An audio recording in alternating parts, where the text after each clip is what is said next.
s'adresse aux Guinéens de l'intérieur, aux Guinéens de l'extérieur, ainsi qu'aux ressortissants étrangers qui vivent sur notre territoire national.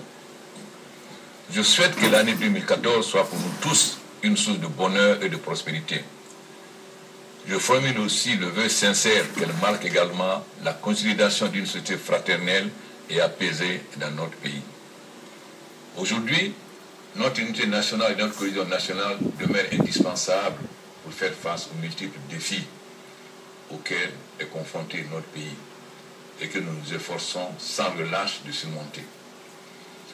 Ensemble, depuis la fin de 2010, nous avons ouvert un nouveau chapitre de notre histoire, voué à l'avènement d'une société libre et démocratique, ainsi qu'à la mise en œuvre d'un projet de développement qui assurerait un mieux vivre à l'ensemble de nos concitoyens. Mes chers compatriotes, les instants de réjouissance qui nous procurent cette fin d'année ne doivent pas nous faire oublier ceux parmi les nôtres qui affrontent les épreuves de la maladie et de la souffrance. Pour eux aussi, j'ai une pensée toute particulière et affectueuse. Je nourris également une pensée à l'endroit de nos valeureux soldats guinéens qui sont actuellement au Mali dans le cadre d'une mission de paix confiée à la Force internationale de l'aménagement et aux côtés de nos frères maliens. Notre pays vient de franchir un cap politique majeur avec la tenue du 28 septembre 2013 des élections législatives saluées par tout le monde comme libres, transparentes et démocratiques. Le taux élevé de participation à ces élections, le pluralisme politique qu'ont reflété les résultats de ce scrutin et l'installation d'une Assemblée nationale digne de ce nom, où toutes les forces et sensibilités politiques du pays seront représentées, où majorité et opposition joueront leur rôle naturel dans une véritable démocratie parlementaire, constitue une très grande avancée. Il s'agit là d'une étape cruciale dans la mise en place de nos institutions et surtout inédite dans l'histoire de notre pays. Nous pouvons légitimement en être fiers que la Guinée accède ainsi au rang des États où la démocratie trouve tout son sens, où seul le suffrage universel confère une légitimité politique.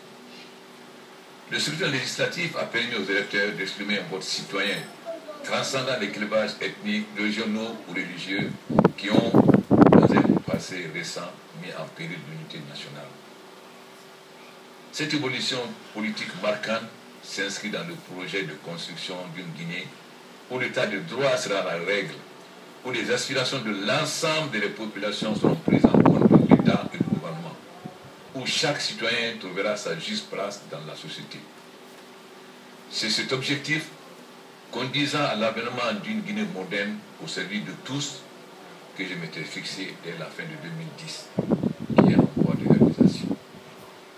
Les acquis majeurs sur le plan institutionnel et politique enregistrés jusqu'ici et que nous faudra poursuivre en 2014 nous permettent d'asseoir les bases d'un État capable de résister au mouvement de la division et des aventures politiciennes qui peuvent entraver la marche de notre jeune démocratie. À ce propos, je déplore certains actes de violence commis en 2013 et j'exprime toute ma profonde compassion à tous ceux et à toutes celles qui ont été victimes. Mes chers compatriotes, en cette nouvelle année, j'en appelle une fois encore au sens de responsabilité des uns et des autres pour faire de l'Assemblée nationale le lieu privilégié des débats politiques et du dialogue qui impose parfois la prise en compte de l'intérêt général. La représentation nationale aura entre autres pour mission de doter le pays d'un arsenal législatif nécessaire au bon fonctionnement de l'État et qui répondent aux besoins et aspirations du peuple guinéen. Autant dire que l'Assemblée nationale sera appelée à renforcer le processus démocratique en cours depuis 3 ans dans le respect des droits et des devoirs des citoyens.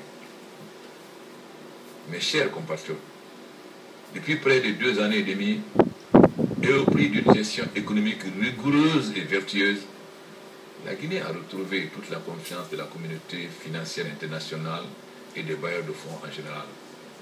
En témoignent les résultats du récent forum économique d'Abu Dhabi, au cours duquel les hauts responsables des grandes institutions internationales, tout comme les dirigeants des plus importantes firmes internationales, ont manifesté un vif intérêt pour notre pays.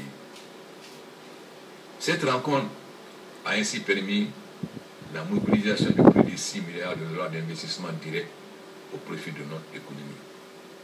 C'est la confirmation que notre pays est devenu un partenaire crédible.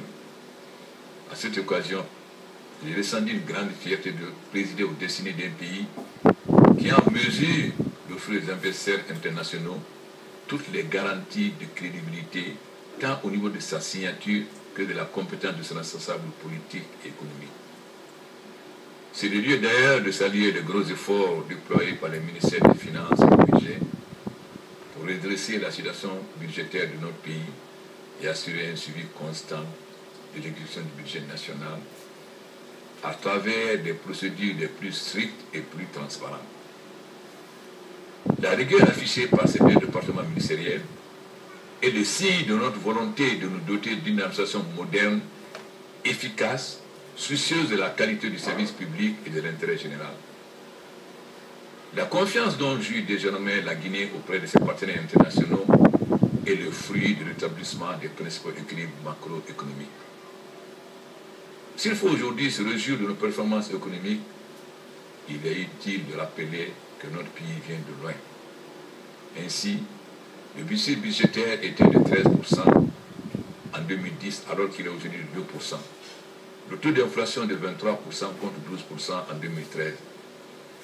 Et la Banque centrale disposait en termes de réserve de change que d'un 10 mois d'importation contre 6 en cette fin d'année 2013. Le fort endettement du Trésor auprès du système bancaire a été l'illustration la plus éloquente de la situation économique calamiteuse dont nous avons hérité.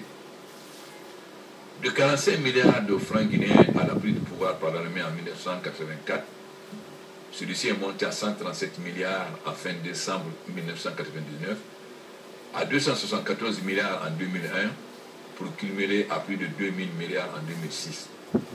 Le régime de transition a porté ce montant à 3 449 milliards de francs guinéens en 2009 et 6 433 milliards à la fin décembre 2010, pour atteindre un endettement global auprès du système bancaire de 8 347 milliards de francs guinéens. Aujourd'hui, nous sommes arrivés à réduire le déficit budgétaire, à juguler l'inflation, à alléger la dette extérieure, à stabiliser la monnaie, mais aussi à tripler les recettes douanières et à doubler les recettes fiscales. En matière de réserve de change, la Banque centrale dispose, comme je l'ai dit précédemment, de plus de 6 mois d'importation. Tous ces résultats, régulièrement salués par grandes agences internationales, ont permis à la Guinée de signer un accord formel avec le Fonds monétaire international en septembre 2012 à l'atteinte du point d'achèvement de l'initiative du PPTE, ce qui a conduit à l'annulation de plus de 2 tiers de notre dette extérieure, soit plus de 3,2 milliards de dollars. C'est le lieu pour moi de rendre hommage aux Guinéennes et Guinéens pour le sacrifice et les efforts consentis pour arriver à ces résultats qui honorent l'image de notre pays. Après la tenue des élections législatives du 28 septembre dernier, la Guinée a obtenu de l'Union européenne le déblocage du 10e FED. Cet accord avec le Fonds européen de développement marque aussi la reprise totale de la coopération avec l'Union européenne qui a été suspendue en 2008. Les retombées positives de tous ces efforts se sont traduites par une augmentation des salaires de 50%, l'adoption pour la première fois du SMIC évalué à 484 000 francs guinéens, la couverture médicale des travailleurs, le recrutement sur concours de 500 jeunes dans la fonction publique et bien sûr l'amélioration des conditions de vie des couches les plus modestes. D'autres actions ont été menées. Il y va ainsi de la suppression de l'impôt de capitation, de la gratuité des soins médicaux liées au don de la vie, le transfert des comptes du trésor public à la Banque centrale et leur unification pour éviter les déperditions des recettes. Aujourd'hui, l'amélioration de l'environnement des affaires a été confirmée par le nouveau rapport Doing Business 2013 de la Banque mondiale publié le 23 octobre 2013. La Guinée figure aujourd'hui parmi les 20 économies mondiales qui ont fait le plus de progrès dans le classement. Nous devons désormais, en toute responsabilité, consacrer notre énergie à la mise en œuvre d'un vaste programme de développement qui prend forme sous vos yeux chaque jour davantage sur l'ensemble du territoire. C'est la preuve que vos efforts et les réformes engagées commencent à porter leurs fruits.